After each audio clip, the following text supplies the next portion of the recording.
Chapter 22. Then the children of Israel, journeying on, put up their tents in the lowlands of Moab, on the other side of Jordan at Jericho. Now Balak, the son of Zippor, saw what Israel had done to the Amorites. And in Moab there was great fear of the people, because they were so great, and the feeling of Moab was bitter against the children of Israel. Then Moab said to the responsible men of Midian, "It is clear that this great people will be the destruction of everything round us, making a meal of us as the ox does of the grass of the field." At that time Balak, the son of Zippor, was king of Moab.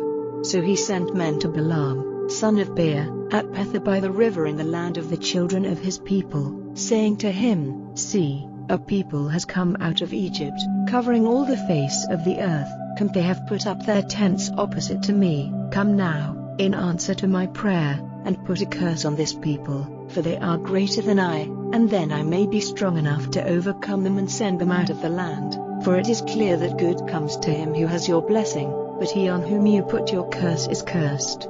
So the responsible men of Moab and Midian went away, taking in their hands rewards for the prophet, and they came to Balaam and said to him what Balak had given them orders to say. And he said to them, "Take your rest here tonight, and I will give you an answer after hearing what the Lord says." So the chiefs of Moab kept there with Balaam that night.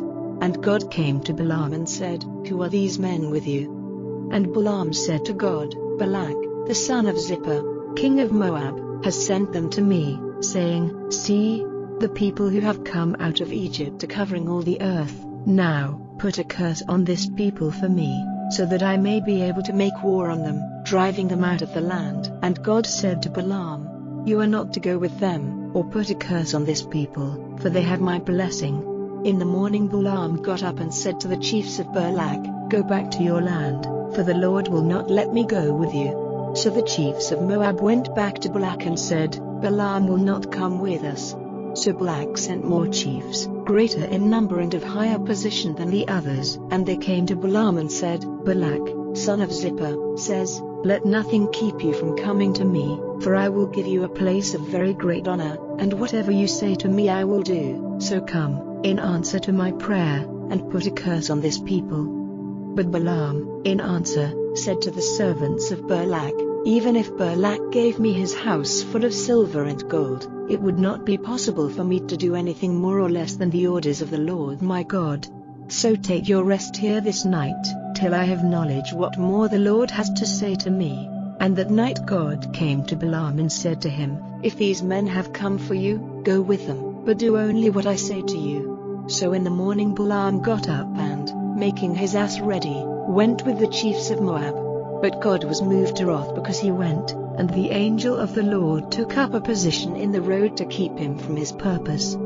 Now he was seated on his ass, and his 2 servants were with him. And the ass saw the angel of the Lord waiting in the road with his sword in his hand, and turning from the road, the ass went into the field, and Balaam gave the ass blows, to get her back onto the road.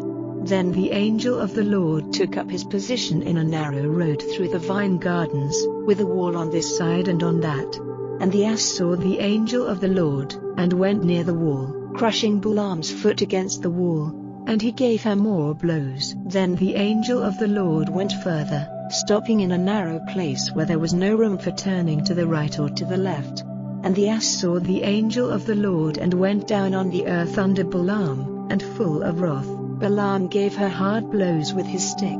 Then the Lord gave the ass the power of talking, and opening her mouth she said to Balaam, 'What have I done to you that you have given me blows these 3 times? And Balaam said to the ass, 'You have made me seem foolish. If only I had a sword in my hand I would put you to death.' And the ass said to Balaam, 'Am I not your ass upon which you have gone all your life till this day? And have I ever done this to you before?' And he said, 'No.' Then the Lord made Balaam's eyes open, and he saw the angel of the Lord in the way with his sword in his hand, and he went down on his face to the earth. And the angel of the Lord said to him, 'Why have you given your ass blows these 3 times? See, I have come out against you to keep you back, because your purpose is not pleasing to me.' And the ass saw me, turning to one side from me 3 times. If she had not gone to one side, I would certainly have put you to death and kept her safe." And Balaam said to the angel of the Lord, "I have done wrong, for I did not see that you were in the way against me. But now, if it is evil in your eyes, I will go back again." And the angel of the Lord said to Balaam, "Go with the men, but say only what I give you to say." Then Balaam went on with the chiefs of Balak. Now Balak, hearing that Balaam had come, went to the chief town of Moab, on the edge of the Arnon, in the farthest part of the land, for the purpose of meeting him. And Balak said to Balaam, "Did I not send to you, requesting you with all my heart to come to me? Why did you not come? Am I not able to give you a place of honor?" Then Balaam said to Balak, "Now I have come to you, but have I power to say anything? Only what God puts into my mouth may I say." And Balaam went with Balak to Kiriath-Huzoth. And Balak made offerings of oxen and the sheep, and sent to Balaam and the chiefs who were with him. And in the morning Balak took Balaam up to the high places of Baal, and from there he was able to see the outer limits of the people.